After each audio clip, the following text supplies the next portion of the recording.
¿Qué está ocurriendo aquí? La voz de Ramiro, fría y cortante como el mármol del vestíbulo, resonó con una autoridad gélida. Mercedes se detuvo en seco, el corazón encogido en un puño helado. Hasta ese momento, el único sonido había sido la suave melodía que ella tarareaba, y el casi imperceptible roce de las pequeñas manos de Juan, el hijo de Ramiro, que se movían al compás. Por primera vez en meses, el niño no era una estatua en su silla de ruedas. Un atisbo de vida se manifestaba en sus dedos. Ramiro observaba la escena paralizado, con una mezcla de incredulidad y enfado en su rostro. Su costoso traje era una armadura contra cualquier emoción. Señor Ramiro, discúlpeme usted, no era mi intención molestarle en absoluto, susurró Mercedes, sintiendo cómo el miedo le helaba la sangre y le robaba el aliento. Rápidamente se apartó del niño como si hubiera sido sorprendida cometiendo un grave delito. Solo estaba poniendo un poco de música del teléfono, y él pareció reaccionar vi cómo se movían sus manitas y no pude evitar animarle. Sus palabras se atropellaban, buscando una justificación que el rostro impasible de su jefe no parecía dispuesto a aceptar. El abismo social entre ellos se sentía más profundo que nunca, recordándole su humilde posición en aquella gigantesca y solitaria mansión. Ramiro ajustó el nudo de su corbata de seda, un gesto mecánico para recuperar el control perdido. Mi hijo tiene a los mejores especialistas del país, señora. No necesita cancioncillas baratas ni sentimentalismos de empleados. Su trabajo es limpiar y mantener el orden, nada más. Su voz era dura, cada palabra un golpe. Limítese a cumplir con sus obligaciones, la terapia la dirigen los profesionales, ha quedado claro. No esperó una respuesta y dio media vuelta, dejando tras de sí un silencio pesado y humillante. Mercedes sintió la injusticia de sus palabras quemándole las mejillas, pero en el rostro del niño veía un alma atrapada que pedía ayuda a gritos. La misma tarde, Ramiro no lograba concentrarse en los informes financieros desde su lujoso despacho. La imagen de las manos de Juan moviéndose al ritmo de aquella simple melodía, se repetía en su mente sin cesar. Movido por un impulso que no lograba comprender del todo, llamó a su primo y abogado, Ernesto Vidal. Ernesto, necesito que vengas. Ha surgido un asunto con el niño y la nueva empleada. Ernesto llegó en menos de una hora, con su sonrisa afable de siempre y sus ojos calculadores. Vaya, Ramiro. Entiendo tu desconcierto, dijo tras escuchar el relato. A veces, esta gente, en su afán por agradar, confunde las cosas. Creen ver lo que no hay. Mientras ellos hablaban, Mercedes terminaba de limpiar la habitación de Juan, hablándole en susurros aunque no esperara respuesta alguna del pequeño. Se sentía completamente sola en su fe, pero la imagen de las manos de Juan era más fuerte que su miedo al despido. Una idea audaz, casi una locura, comenzó a tomar forma en su mente. Recordó, o que guardaba en su modesta casa, un tesoro de su infancia, algo que su propia madre usaba para calmarla cuando era niña. Era un riesgo enorme que podía costarle el trabajo, pero su instinto le decía que debía intentarlo por el bien del niño. ¿Qué importaba su empleo si podía abrir una ventana en ese mundo de silencio? Al día siguiente, con el corazón en un puño y la determinación reflejada en sus ojos, llegó a la mansión con un bulto envuelto en un paño de lino. Era una vieja caja de música de madera, con la pintura un poco desgastada por el paso del tiempo, pero que ella había restaurado con un cariño infinito. La había heredado de su abuela, y su melodía había sido la banda sonora de sus sueños infantiles. Era lo único de valor real que poseía, no por su precio, que era insignificante, sino por los recuerdos y el amor que contenía. Decidió que el riesgo merecía la pena por ver una sola vez más esa chispa de vida en los ojos del pequeño Juan. Esperó a que la casa estuviera en completo silencio, con Ramiro encerrado en sus interminables reuniones de negocios, y el resto del personal ocupado en otras salas de la mansión. Se arrodilló junto a la silla de Juan, donde los rayos de sol entraban tímidos por los ventanales del gran salón. El aire estaba cargado de tensión, como si las propias paredes contuvieran la respiración, anticipando el evento.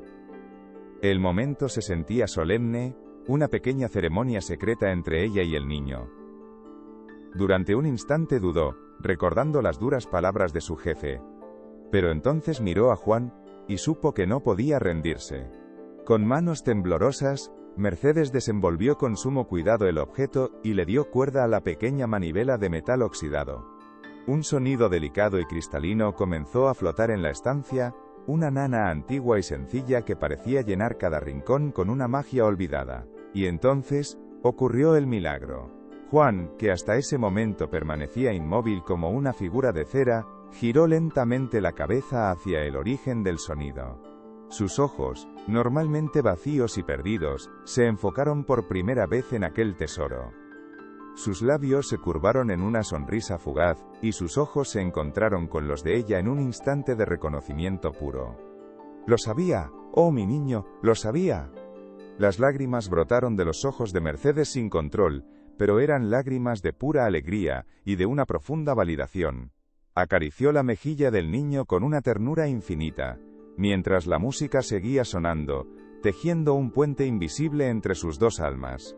No era una coincidencia, no era un reflejo involuntario, era una respuesta clara y consciente. En ese preciso instante, su trabajo dejó de ser una simple obligación para convertirse en una misión personal. Haría lo que fuera por ayudar a ese pequeño, sin importar las terribles consecuencias que pudieran venir después. ¿Te conmueve esta historia? Deja tu like y suscríbete, seguimos. Lo que Mercedes no sabía era que no estaban solos en su pequeño mundo secreto. En su oficina, Ramiro observaba la escena a través de una de las cámaras de seguridad que había instalado por toda la casa. Vio la cabeza de Juan girar, vio la sonrisa y, sobre todo, vio el contacto visual directo con la empleada. «Se cuente vieren Alexi vise priete viesero mazratis».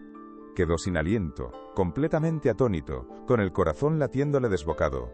La explicación del doctor sobre los reflejos fortuitos, de repente sonaba hueca y absurda. Una tormenta de emociones se desató en su interior, confusión, asombro y una extraña y dolorosa punzada de esperanza. «Doctor Torres, soy Ramiro». Su voz era firme, pero delataba una urgencia inusual que no pasó desapercibida. «Necesito que venga a la mansión. Ahora mismo. He presenciado un estímulo-respuesta en mi hijo que usted describió como completamente imposible». El doctor Elías Torres llegó con su habitual aire de superioridad académica, y tras observar a Juan a distancia, sentenció con escepticismo. «Señor Ramiro, entiendo su deseo de ver mejoras, pero debemos ser realistas. Estos episodios son anecdóticos. La condición de su hijo es severa y no responde a terapias de aficionados, que incluso pueden ser perjudiciales para su delicado estado». Poco después, el teléfono del doctor Torres sonó mientras conducía de vuelta a su clínica. Era Ernesto Vidal. ¿Alguna novedad importante?, preguntó el abogado con un tono conspirador que helaría la sangre. «Todo bajo control, como siempre», respondió el psiquiatra con suficiencia. «Ramiro ha visto algo, pero le he recordado el diagnóstico oficial. He insistido en que son solo coincidencias, y en los peligros de las falsas esperanzas creadas por personal sin formación. Nuestro plan sigue en pie. Él debe seguir creyendo que el caso no tiene remedio, es fundamental para nosotros». La conversación fue breve, el intercambio de dos depredadores. Ajena a todas las intrigas que se tejían a su espalda, Mercedes continuaba su ritual secreto. Cada día, la reacción de Juan era más evidente. Intentaba estirar sus bracitos hacia la música, y emitía suaves gemidos de alegría. Eran avances minúsculos para el mundo, pero gigantescos para el universo de Juan. Mientras tanto, Ramiro se convirtió en un espectador fantasma. Pasaba horas observando las grabaciones, atrapado, o entre la opinión de sus expertos, y la evidencia irrefutable de sus propios ojos. Una parte de él, la de un padre que había enterrado sus sentimientos, sentía una creciente y peligrosa fascinación. Una mañana, Ernesto se presentó en la mansión sin avisar, buscando a Mercedes con la excusa de supervisar algunos asuntos domésticos. La encontró en el jardín, empujando la silla de ruedas de Juan bajo la sombra de un roble centenario. «¿Cómo va todo por aquí, Mercedes?». Veo que se ha encariñado mucho con el pequeño, dijo con una sonrisa que no llegaba a sus ojos fríos. Sus preguntas eran casuales pero afiladas, diseñadas para calibrar el tamaño de la amenaza que ella representaba para sus planes. Quería saber hasta qué punto llegaba la influencia de la empleada sobre el niño y sobre su primo. Mercedes, aunque desconfiada por naturaleza ante ese tipo de hombres, respondió con la sinceridad de quien ha presenciado un milagro. El niño está respondiendo muy bien a la música, señor Vidal. Es creíble, de verdad. La melodía parece calmarle y ayudarle a conectar con el mundo. Nunca había visto algo igual en mi vida. Hablaba con una pasión genuina, sin saber que sus palabras estaban siendo retorcidas y archivadas para ser usadas en su contra, como un arma letal. Para ella, compartir el progreso de Juan era un acto de esperanza, pero para Ernesto, era la munición que necesitaba para su siguiente movimiento. Poco después, Ernesto entró en el despacho de Ramiro con el rostro compungido, fingiendo una gran preocupación. «Primo, estoy muy preocupado. He estado hablando con la limpiadora. Está completamente obsesionada con el niño. Habla de conexiones milagrosas y melodías mágicas, como si fuera una especie de curandera». Hizo una pausa dramática, dejando que sus venenosas palabras calaran profundamente en la mente de Ramiro. Su influencia no es sana. Una persona con esas fantasías podría estar desequilibrada. Es un riesgo tenerla tan cerca de Juan. No sabemos qué podría hacer si sigue alimentando estas ideas delirantes. Las palabras de Ernesto, sumadas a las advertencias profesionales del Dr. Torres, hicieron mella en Ramiro. La duda se convirtió en sospecha, y la frágil esperanza se tornó en un miedo paralizante. Esa tarde, esperó a Mercedes en el salón principal, con el rostro más severo que nunca, como una estatua de granito. «Señora, hemos hablado de esto». Le di una orden directa y muy clara. Su voz era un trueno contenido, resonando en la sala silenciosa. «No volverá a usar ese artefacto con mi hijo. Sus experimentos se han terminado. Si vuelve a desobedecerme, estará despedida de forma inmediata». «Entendido». La orden fue como una puñalada directa al corazón para Mercedes. Le estaban arrebatando la única herramienta que había logrado abrir una pequeña ventana en el oscuro mundo de Juan. Vio en los ojos de Ramiro no solo la frialdad de un jefe, sino la barrera de un hombre que prefería la cómoda desesperanza a la incertidumbre de un milagro. Sintió una profunda impotencia, pero también una chispa de rabia justa. Sabía que no se trataba solo de proteger su empleo, sino de luchar por un niño al que todos los demás, incluido su propio padre, habían abandonado. Esa noche, guardó el pequeño tesoro musical en el fondo de su bolso, como si fuera un objeto prohibido, sintiendo que le arrancaban una parte de sí misma. Prometió en silencio que encontraría otra manera de llegar hasta Juan, una que no pudieran arrebatarle tan fácilmente. Pero mientras ella trazaba un plan basado en la esperanza y el amor, no podía imaginar que Ernesto Vidal ya había puesto en marcha el siguiente paso de su propio plan. Un plan mucho más oscuro y siniestro que buscaba destruirla por completo. ¿Qué sería capaz de hacer para eliminarla de su camino? A la mañana siguiente, Ernesto Vidal llegó a la mansión con una carpeta de cuero y una expresión de falsa solemnidad. Encontró a Ramiro en su despacho, observando a Juan en las pantallas de seguridad, una costumbre que se había vuelto casi una obsesión. «Prim. He revisado algunos asuntos legales», comenzó Ernesto, su voz era un bálsamo envenenado. «Debemos ser mucho más proactivos con la situación. Tu dedicación a los negocios podría ser interpretada como negligencia por un tribunal, debemos proteger tu imagen». Ramiro apartó la vista de los monitores, el cansancio marcaba su rostro. «¿Más amenazas? Contrato a los mejores abogados. ¿Qué más se supone que debo hacer?» Ernesto sonrió con una condescendencia perfectamente estudiada, como si explicara algo obvio a un niño. «No estoy hablando de dinero, Ramiro, sino de percepción pública. Tienes a una empleada que sobrepasa sus funciones, creando falsas esperanzas en ti y, lo que es peor, en el niño». Hizo una pausa dramática para que sus palabras calaran hondo. «Es una vulnerabilidad legal y emocional que simplemente no podemos permitirnos en este momento. Imagina cómo usarían eso en tu contra». La semilla de la duda estaba plantada, regada con el veneno de la desconfianza. ¿Estaba Mercedes realmente ayudando o solo complicando las cosas? Mientras tanto, Mercedes, con el corazón encogido por la prohibición, encontró una nueva forma de comunicarse con Juan. Ya no usaba el objeto prohibido directamente con él, pero le tarareaba la melodía en susurros mientras limpiaba su habitación o lo paseaba por los extensos jardines. La respuesta del niño era más sutil que antes, un leve parpadeo, un suspiro casi inaudible, pero ella sabía que él la escuchaba. Era su pequeño y silencioso secreto, una forma de resistencia contra la fría autoridad que gobernaba la mansión.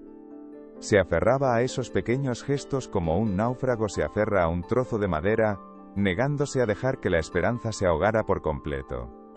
Un día, mientras Ramiro estaba en una de sus largas reuniones fuera de casa, Mercedes se atrevió a limpiar el despacho principal.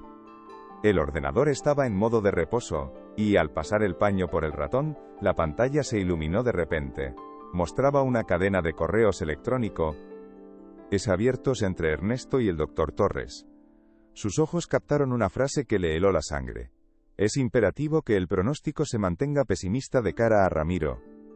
Cualquier desviación del informe original podría comprometer seriamente nuestra estrategia a largo plazo. El corazón le dio un vuelco. No entendía el alcance de esa frase, pero el tono siniestro la aterraba. De repente, la voz de Ernesto la sobresaltó desde la puerta, haciéndola saltar. ¿Se puede saber qué está haciendo aquí, Mercedes? Este despacho está terminantemente fuera de los límites para el personal sin supervisión. Su tono era glacial, y sus ojos la escrutaban con un desprecio apenas disimulado. Ella retrocedió instintivamente, tartamudeando una excusa sobre el polvo en los muebles. Solo estaba cumpliendo con mis tareas, señor Vidal, la limpieza. El miedo le atenazaba la garganta, dejándola casi sin aire. Sentía que había caído en una trampa de la que no sabía cómo salir. Ernesto se acercó lentamente, su sonrisa era la de un depredador que ha acorralado a su presa. Su curiosidad es un problema muy serio, ¿lo sabía? Escúcheme bien, porque no voy a repetirlo. Usted es una simple empleada, no la madre de este niño, y mucho menos parte de esta familia. No vuelva a meterse en asuntos que no le conciernen. Se inclinó hacia ella. Su voz bajó a un susurro amenazante. Si vuelve a poner un pie aquí sin mi permiso explícito, me aseguraré personalmente de que no vuelva a encontrar trabajo en esta ciudad. ¿Le ha quedado claro?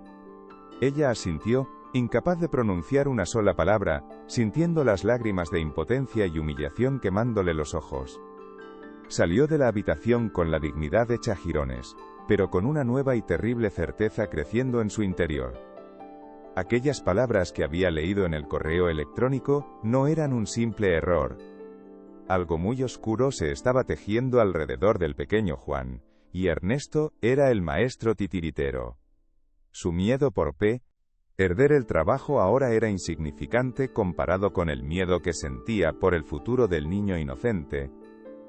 ¿Qué clase de estrategia requería mantener a un niño sin esperanza? Ramiro, cada vez más confundido por las advertencias de su primo y las sutiles observaciones de Mercedes, decidió tomar cartas en el asunto.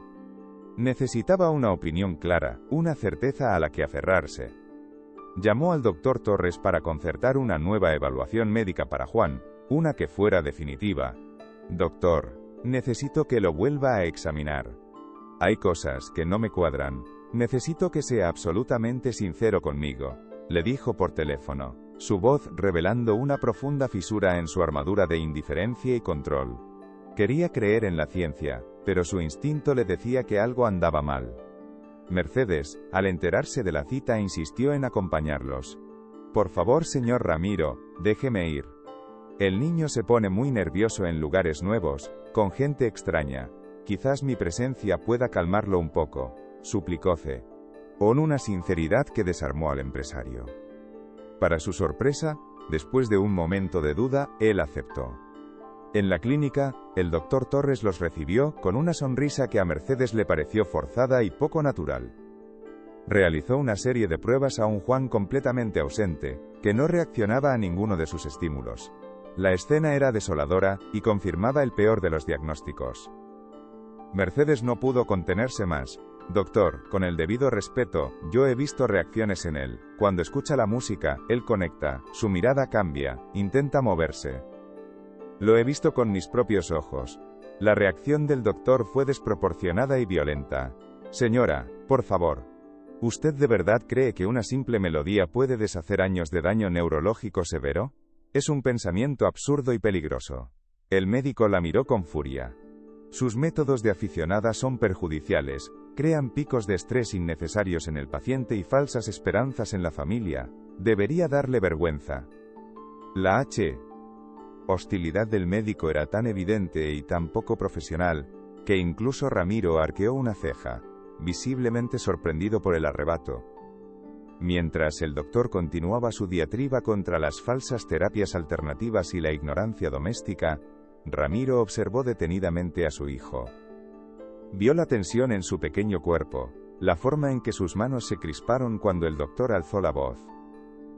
Recordó la expresión de paz que había visto en su rostro cuando Mercedes le tarareaba en el jardín. Por primera vez, una duda real sobre la infalibilidad de sus caros expertos se abrió paso en su mente. Esa misma tarde, mientras Mercedes guardaba sus cosas para marcharse, pasó por el ala médica de la mansión. La puerta del consultorio que el doctor Torres usaba en sus visitas estaba entreabierta y escuchó su voz al teléfono, en un tono bajo y conspirador. Movida por un impulso irrefrenable, se detuvo, con el corazón latiéndole con una fuerza desbocada contra las costillas. Se acercó sin hacer ruido, conteniendo la respiración. Lo que escuchó a continuación confirmó sus peores sospechas y cambió el rumbo de todo para siempre. Sí, Ernesto, todo ha salido según lo previsto, decía el doctor con un tono de satisfacción. Ramiro ha tragado el anzuelo completamente. Le he dejado muy claro que la condición del niño es irreversible, y que las ideas de la empleada son peligrosas y contraproducentes. Hubo una pausa, y luego las palabras que lo sentenciaron todo. El pago acordado sigue en pie, ¿verdad? Espero la transferencia esta misma semana.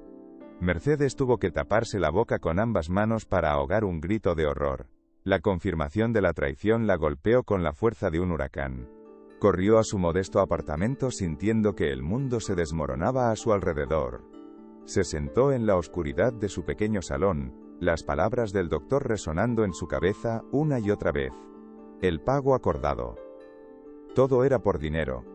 Estaban sentenciando a un niño inocente a una vida de oscuridad y silencio por pura y sucia codicia. La rabia, una emoción que raramente sentía, comenzó a reemplazar al miedo y a la impotencia. Miró la fotografía de su propia hija, sonriendo desde la mesita de noche, y tomó una decisión inquebrantable. No iba a abandonar a Juan a su suerte.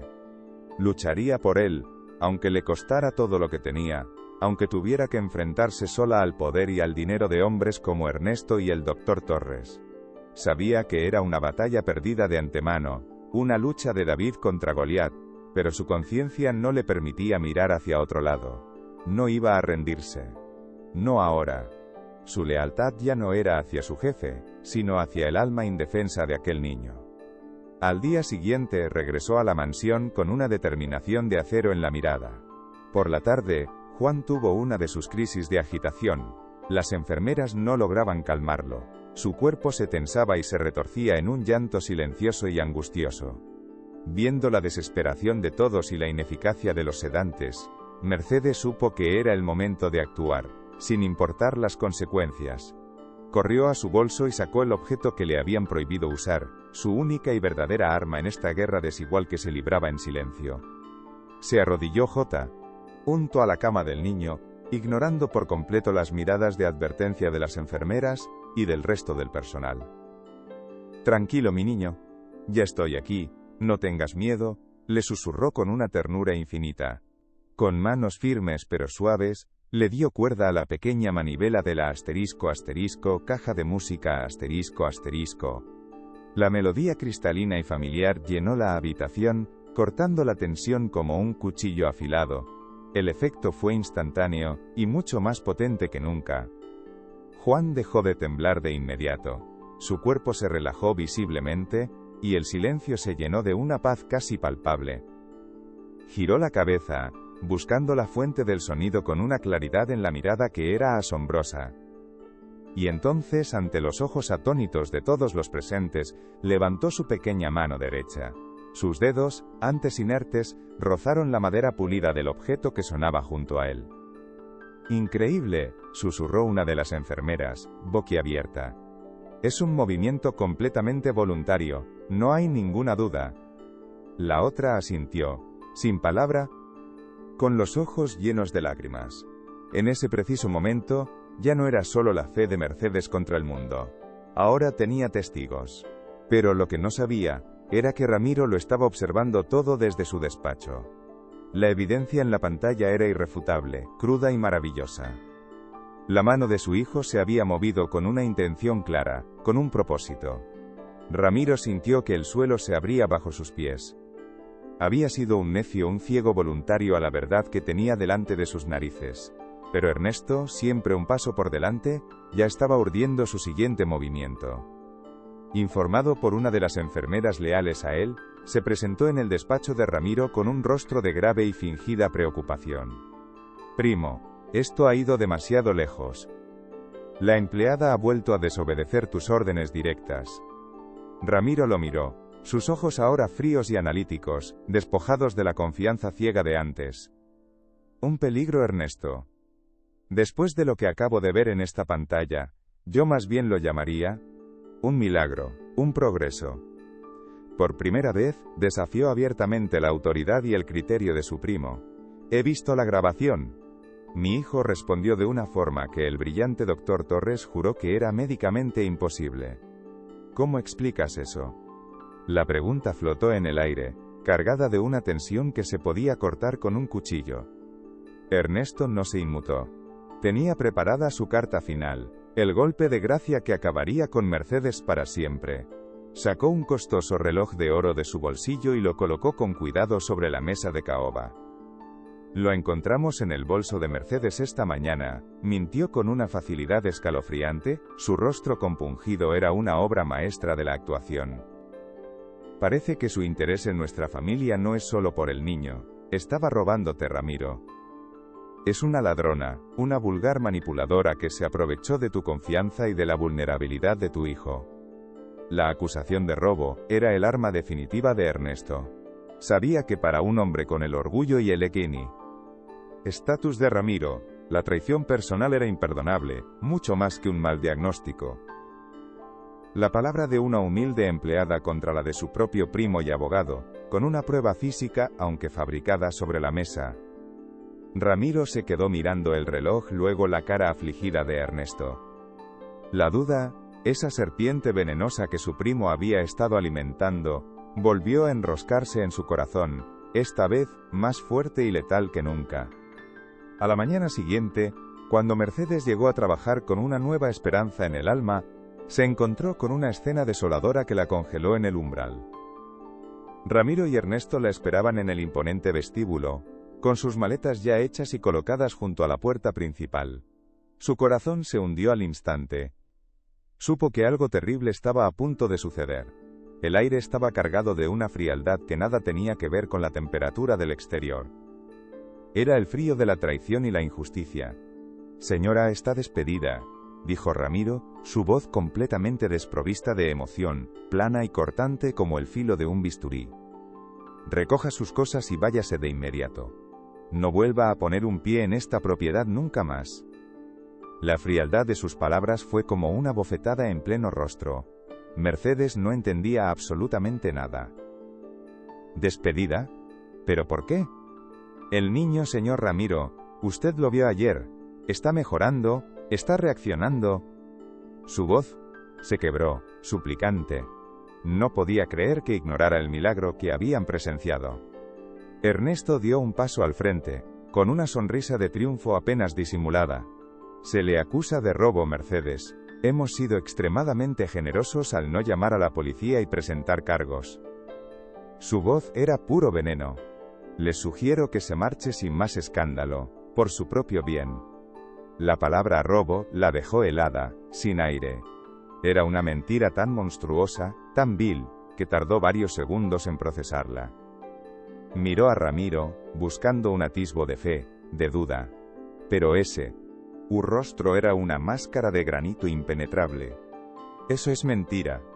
Yo nunca haría algo así, se lo juro», gritó, las lágrimas de rabia y desesperación corriendo libremente por sus mejillas. Se sintió traicionada, humillada y despojada de lo único que le importaba en ese momento: la oportunidad de seguir ayudando a Juan. La echaron de la mansión como a una criminal, sin darle siquiera la oportunidad de despedirse del niño. Mientras se alejaba de la imponente verja de hierro, sintió que su mundo se había derrumbado por completo. Ernesto había ganado.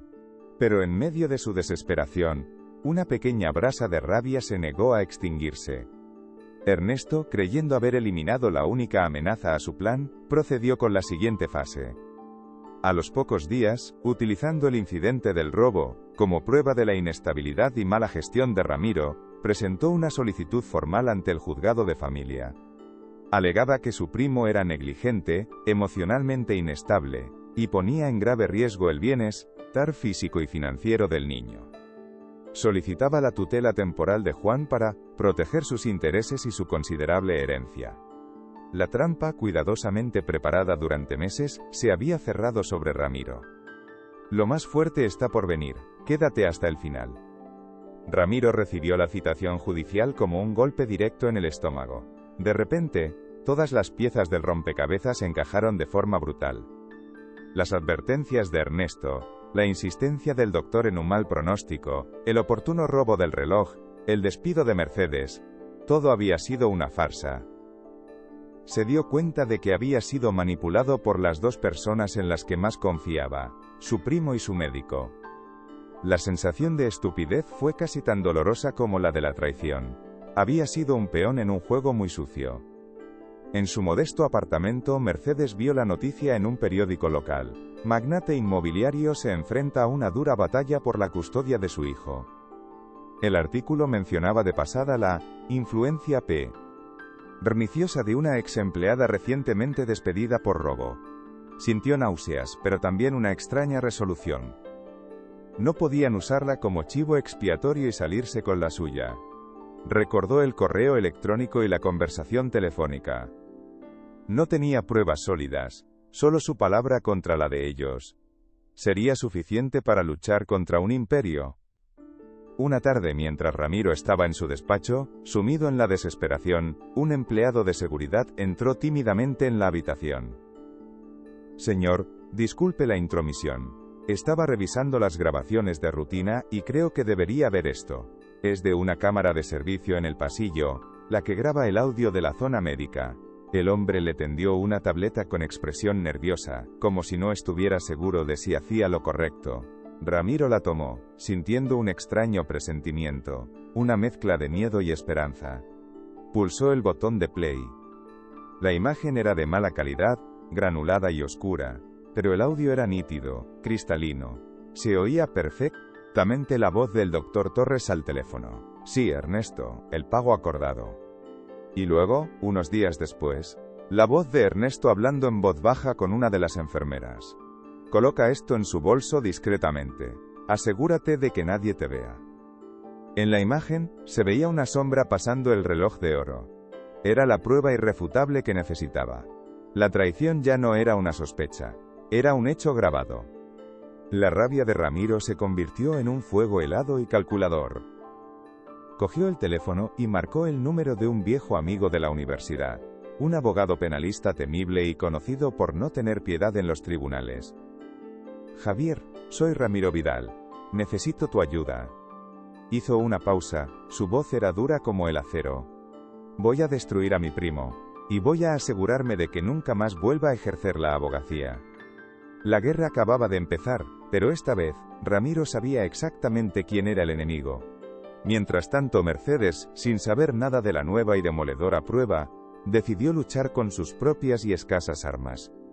Pasó días buscando abogados pro bono, enfrentándose al escepticismo y a las puertas cerradas. Nadie quería enfrentarse al poderoso Ernesto Vidal. Finalmente, encontró a una joven abogada, Laura, recién salida de la facultad y con un fuerte sentido de la justicia, que vio la sinceridad en sus ojos, y decidió aceptar el caso. Será una batalla de David contra Goliat, Mercedes, le advirtió Laura en su pequeña y desordenada oficina. Ellos tienen dinero, influencia y los mejores abogados que existen. Nosotros solo tenemos tu testimonio, continuó la abogada intentando ser realista. Mercedes la miró con una calma que sorprendió a la joven letrada, una serenidad que nacía de la certeza. Tenemos más que eso, licenciada. Tenemos la verdad. Y tenemos una melodía que es capaz de despertar un alma. A veces, eso es suficiente. Laura, contagiada por esa extraña fe, sonrió por primera vez. Quizás, solo quizás, tenían una oportunidad de hacer lo imposible. La fecha de la audiencia de tutela se fijó. La noticia corrió como la pólvora en los círculos de la alta sociedad, presentada por la prensa como un sórdido drama familiar. Nadie imaginaba la red de mentiras y codicia que se escondía debajo de la superficie. Ernesto se sentía seguro, completamente confiado en que su plan era infalible. Ramiro, por su parte, se movía en las sombras, sin revelar a nadie la existencia de la grabación. Su abogado le aconsejó paciencia. Dejemos que construya su castillo de mentiras en el tribunal. Cuanto más alto lo construya, más fuerte y ruidosa será la caída. Mercedes se preparaba para el día del juicio con una mezcla de terror y determinación. Sabía que la pintarían como una loca, una mentirosa, una ladrona oportunista. Pero cada vez que el miedo amenazaba con paralizarla, pensaba en Juan, solo en esa enorme y silenciosa mansión sin la única melodía que le daba consuelo en medio de su oscuridad. Y su determinación se endurecía como el acero. La noche antes del juicio, no pudo dormir. Se sentó junto a la ventana, mirando la luna, buscando fuerzas. Sostenía en sus manos aquel pequeño tesoro de madera, su bien más preciado. Acarició la superficie desgastada, y pensó en la increíble y dolorosa cadena de acontecimientos que la habían llevado hasta allí, a punto de enfrentarse a un gigante por defender a un niño que no era suyo. Era una locura, pero era lo correcto. Cerró los ojos y tarareó la melodía una vez más, como una oración silenciosa antes de la batalla más importante de su vida. Estaba lista para contar su verdad, sin importar el precio. El día de la audiencia llegó, gris y plomizo, como si el cielo reflejara la tensión del momento. El juzgado estaba abarrotado de periodistas y curiosos de la alta sociedad. Mercedes entró acompañada por Laura, sintiendo cientos de ojos sobre ella, juzgándola en silencio. Vio a Ernesto, impecable en su traje caro, riendo con arrogancia a sus abogados. Vio a Ramiro, sentado solo en la primera fila, con un rostro impenetrable, imposible de leer. El escenario estaba listo para la batalla final por el futuro de Juan. Ernesto comenzó su exposición con una elocuencia arrolladora, pintando un cuadro desolador de la vida de Juan, un niño abandonado por un padre ausente y obsesionado con el trabajo. Presentó los informes falsificados del Dr. Torres, que describían a Juan como un caso sin ninguna esperanza de recuperación. Su señoría, estoy aquí únicamente por amor a mi sobrino, para protegerlo de la negligencia, dijo con una emoción tan falsa que a Mercedes le revolvió el estómago. Era un actor consumado en el teatro de la mentira.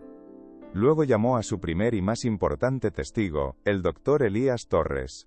El psiquiatra testificó con una seguridad y una autoridad apabullantes. La condición del paciente es, lamentablemente, permanente y severa. No responde a estímulos externos de manera coherente. Cualquier supuesta mejoría reportada por personal no cualificado es producto de la imaginación o del deseo. Sus palabras eran un veneno lento, diseñado para anular cualquier cosa que Mercedes pudiera decir a continuación. Parecía que el caso estaba cerrado antes de empezar. El abogado de Ramiro apenas interrogó al doctor, para sorpresa de todos, y lo dejó ir con un par de preguntas sin importancia. Ernesto sonrió, creyendo que su oponente no tenía argumentos ni estrategia. Entonces llegó el turno de Mercedes. Cuando su nombre fue llamado, un murmullo de expectación recorrió la sala. Todas las miradas se centraron en ella mientras caminaba con pasos inseguros hacia el estrado. Su corazón latía con tanta fuerza que temía que todos en la sala pudieran oírlo. Ernesto la interrogó él mismo, con un desdén brutal y humillante. ¿Creen que una limpiadora sabe más que años de ciencia y experiencia?, preguntó retóricamente al juez, con un gesto de desprecio hacia Mercedes.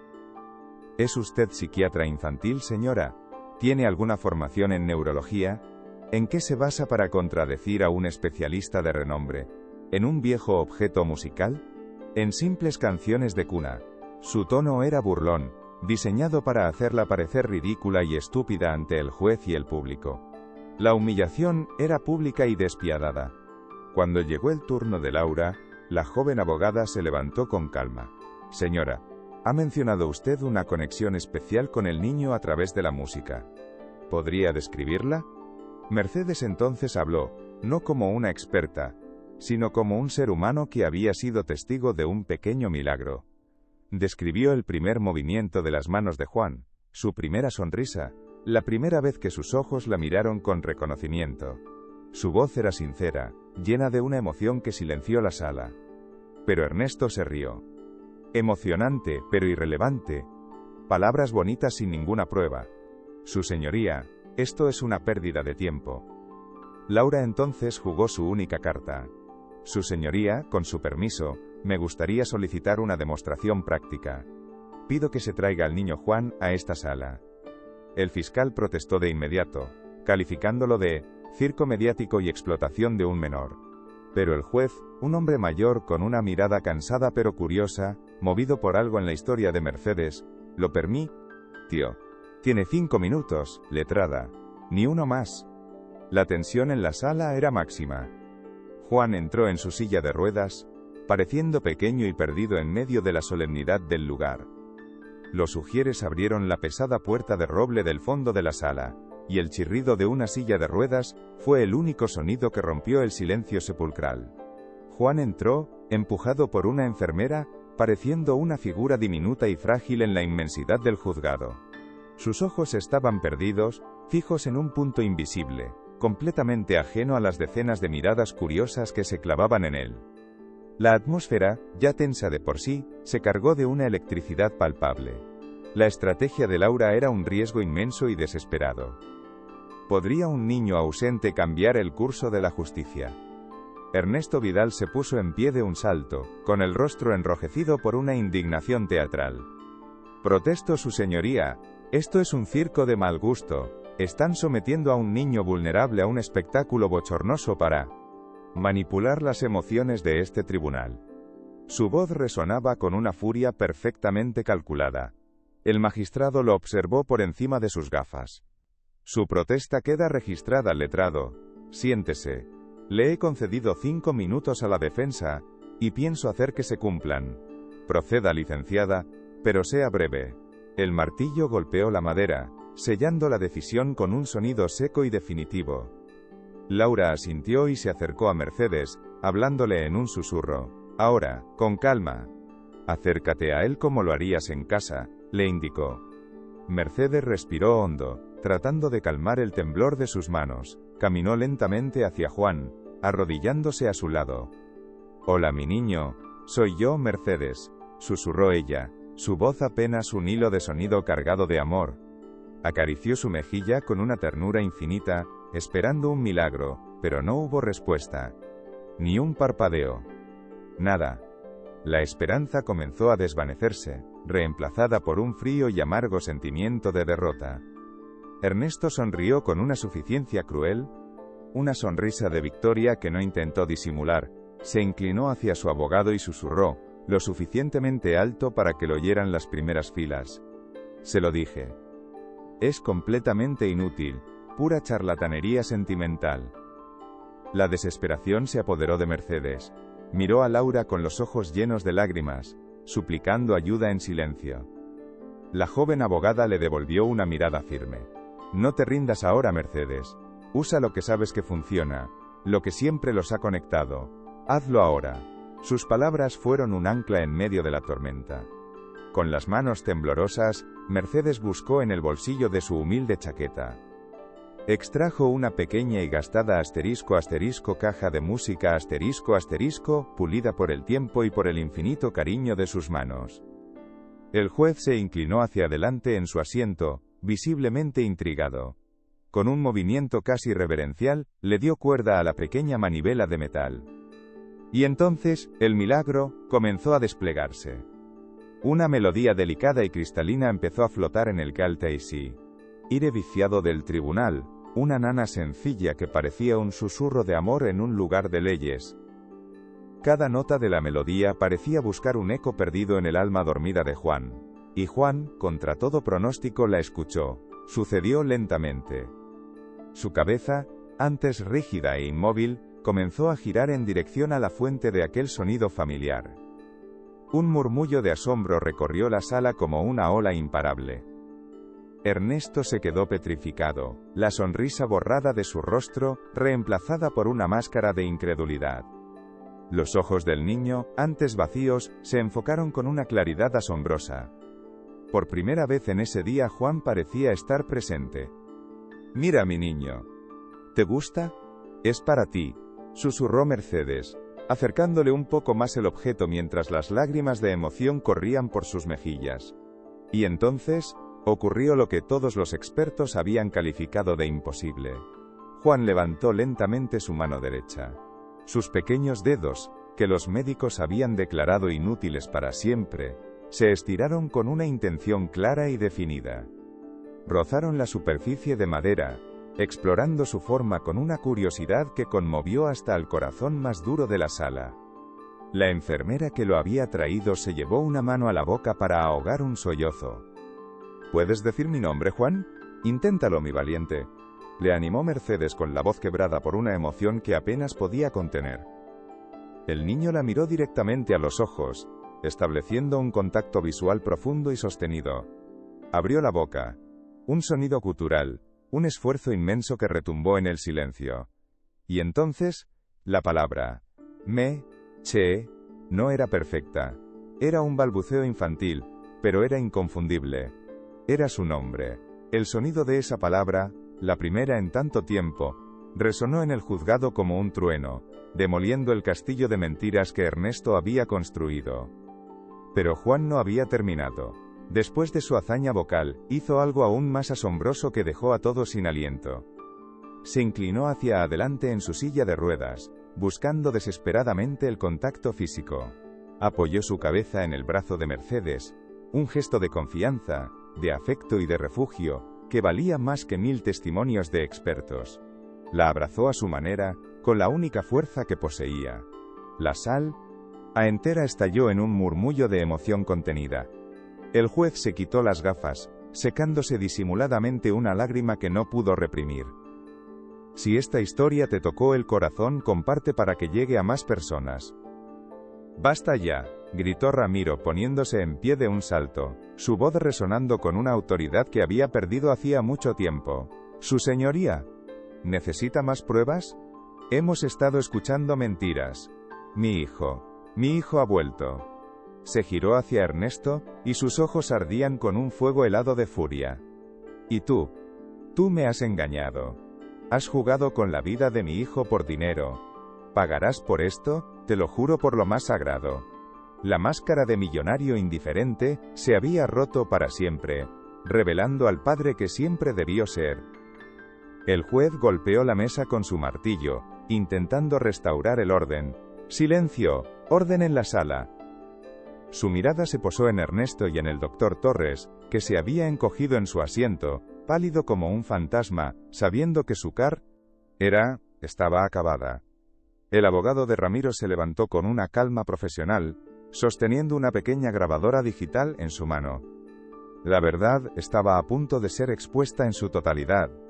¿Qué más podría salir a la luz? «Su señoría, ahora que la verdad emocional ha sido revelada, permítame presentar la verdad de los hechos», anunció el abogado con voz firme. Ernesto palideció visiblemente.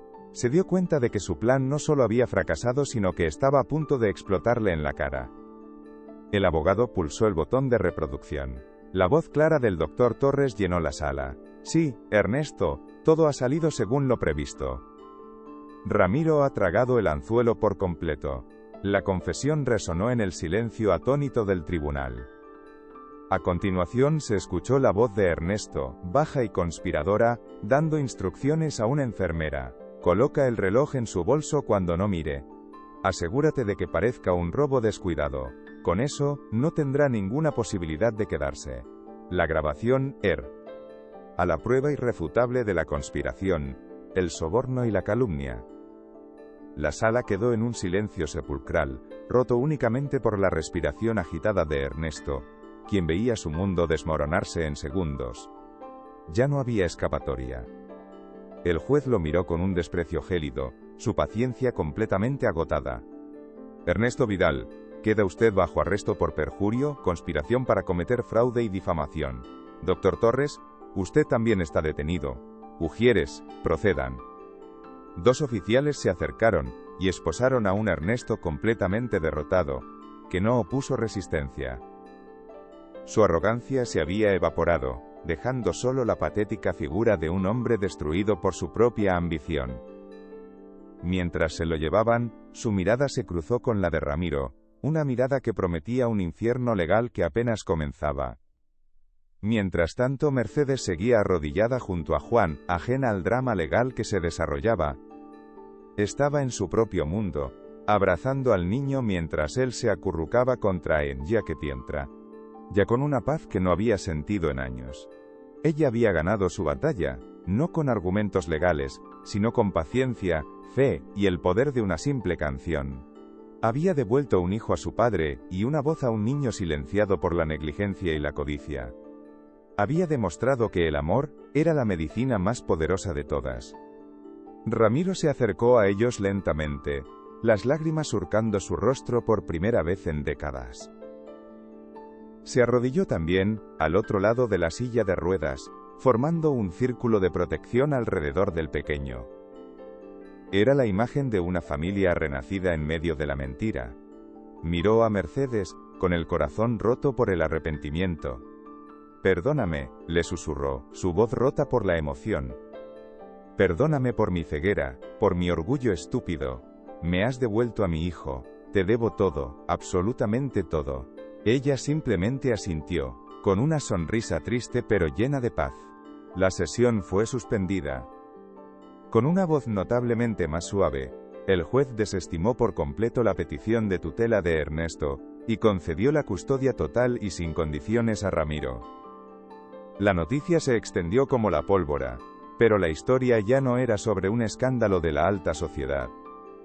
Se había convertido en la historia de un milagro, de la fe inquebrantable de una mujer humilde, que había logrado lo que el dinero y la ciencia no pudieron.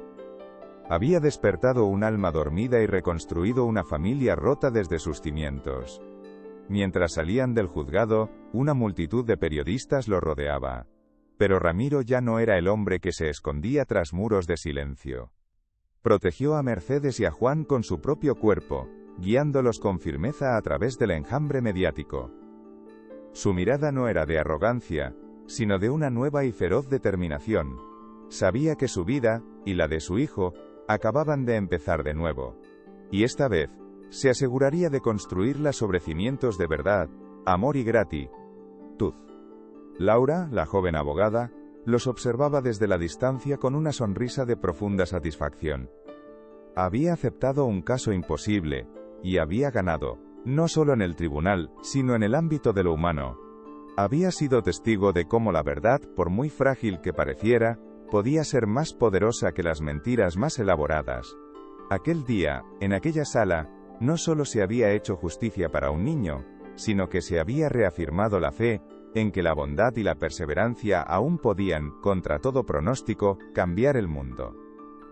Ramiro miró a Mercedes, que sostenía la mano de Juan con una ternura infinita mientras se alejaban del tumulto. Vio en ella, no a una empleada, sino a la heroína que había salvado a su familia de la más profunda oscuridad. La deuda que sentía hacia ella era impagable, una que no se podía saldar con dinero, sino con un propósito compartido. Una idea comenzó a tomar forma en su mente, una forma de honrar su valentía para siempre. La melodía de su pequeño tesoro Abby ha demostrado que los milagros existen. Los días que siguieron al juicio fueron extraños y silenciosos, un respiro necesario después de la tormenta. La mansión, antes un mausoleo de lujo y soledad, comenzó a llenarse de una nueva clase de quietud, una que era pacífica en lugar de opresiva. Ramiro despidió a todo el personal cómplice del engaño, y por primera vez en años, se dedicó por completo a su hijo. Aprendió a interpretar sus silencios y a escuchar la música que solo Juan parecía oír. Mercedes permaneció a su lado, no ya como una empleada, sino como la brújula emocional que la familia había perdido. Una tarde, mientras Juan dormitaba plácidamente en el jardín, Ramiro se sentó junto a Mercedes. «He estado pensando mucho», comenzó, su voz grave pero despojada de la arrogancia de antes. «Todo mi dinero no sirvió de nada. Fuiste tú quien lo salvó». Hizo una pausa. «He decidido crear una fundación, se llamará Fundación Latido de Juan, y su misión será financiar terapias humanas para niños con necesidades especiales. Daremos voz a quienes la ciencia ha dado por perdidos. Construiremos lugares donde el amor sea una herramienta terapéutica válida». Entonces se volvió hacia ella, y en su mirada había un respeto profundo. «Y no puedo ni quiero hacer esto sin ti, Mercedes. Quiero que seas tú quien dirija la fundación, como mi socia». La oferta la dejó sin aliento. «Tu intuición, tu corazón. Eso es lo que necesita para tener alma. ¿Qué me dices?». Las lágrimas llenaron los ojos de Mercedes, de una alegría abrumadora. Recordó todas las puertas que se le habían cerrado. «Señor Ramiro, yo», comenzó, su voz quebrada por la emoción. «Acepto. Lo haré por Juan y por todos los niños que necesitan que alguien escuche su corazón». A partir de ese día, una nueva energía se apoderó de la mansión. Los planos de arquitectos y las reuniones con especialistas reemplazaron a los informes de bolsa. Ramiro y Mercedes se convirtieron en un equipo inseparable, una extraña pero poderosa alia, NZA entre el capital y el corazón. Él movía los hilos del mundo financiero para construir el sueño, y ella se aseguraba de que cada ladrillo estuviera cimentado en la empatía y la dignidad. Su relación profesional se profundizó, convirtiéndose en una amistad basada en una admiración mutua y un propósito compartido. Un año después, la Fundación Latido de Juan abrió sus puertas. Era un edificio luminoso y lleno de color, con jardines sensoriales y salas de música donde el sonido de pianos y risas infantiles se mezclaba constantemente. En la placa de bronce de la entrada, no figuraba el nombre de Ramiro como único benefactor, sino dos nombres grabados uno al lado del otro: Ramiro Vidal y Mercedes Castillo. Era su forma silenciosa de decirle al mundo que ella no era solo la directora, sino la cofundadora, el alma misma de todo aquello que habían construido juntos. En la ceremonia de inauguración, Ramiro pronunció un discurso que conmovió a todos los presentes. «Durante demasiado tiempo, creí que el valor de un hombre se medía por lo que construía para sí mismo», dijo, con Juan a su lado. «Hoy sé que nuestro verdadero valor reside en lo que construimos para los demás». Luego, sus ojos buscaron a Mercedes entre la multitud. Juan, que ahora podía mantenerse en pie con ayuda, sonrió al escuchar su nombre.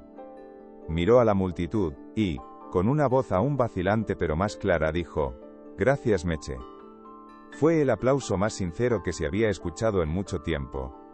5 años después, la Fundación Latido de Juan era un referente internacional. Con 5 centros operativos en distintas ciudades y programas de becas que habían beneficiado a miles de familias sin recursos, su impacto era innegable. Habían cambiado el paradigma de las terapias, demostrando que un enfoque humano podía lograr resultados que la medicina tradicional descartaba. El nombre de Juan ya no era sinónimo de una tragedia familiar, sino de una revolución de esperanza, y de una nueva forma de entender la capacidad humana. Juan, a sus 13 años, aunque todavía necesitaba su silla de ruedas para las largas distancias, era un adolescente lleno de vida.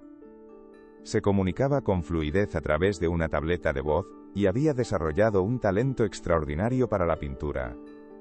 Sus cuadros abstractos y llenos de color colgaban en las paredes de cada centro de la fundación, como un recordatorio de que dentro de cada silencio puede habitar un universo de expresión. Era un joven feliz, rodeado de amigos y del amor incondicional de las 2 personas que nunca se rindieron con él. Ramiro y Mercedes, sentados juntos en la primera fila durante una exposición de los trabajos de Juan, observaban a su hijo con un orgullo sereno. Ya no eran el jefe y la empleada, sino los pilares de una familia poco convencional pero increíblemente sólida. Se habían convertido en socios inseparables, en confidentes, en el apoyo incondicional del otro. Su historia era la prueba de que, a veces, las almas más dispares pueden encontrarse para crear la más bella de las armonías, una que resuena mucho más allá de sus propias vidas, dejando un legado imborrable. La historia de Mercedes, Ramiro y Juan nos enseña una lección tan simple como profunda. Nos recuerda que la verdadera riqueza no reside en las posesiones, sino en la capacidad de ver más allá de las apariencias y conectar con el corazón. Demuestra que la fe y la perseverancia de una sola persona pueden derribar los muros de la indiferencia. Porque el amor verdadero, en su forma más pura, sigue siendo la fuerza más poderosa del universo, la única melodía capaz de despertar almas dormidas y construir milagros allí donde el mundo solo veía casos perdidos.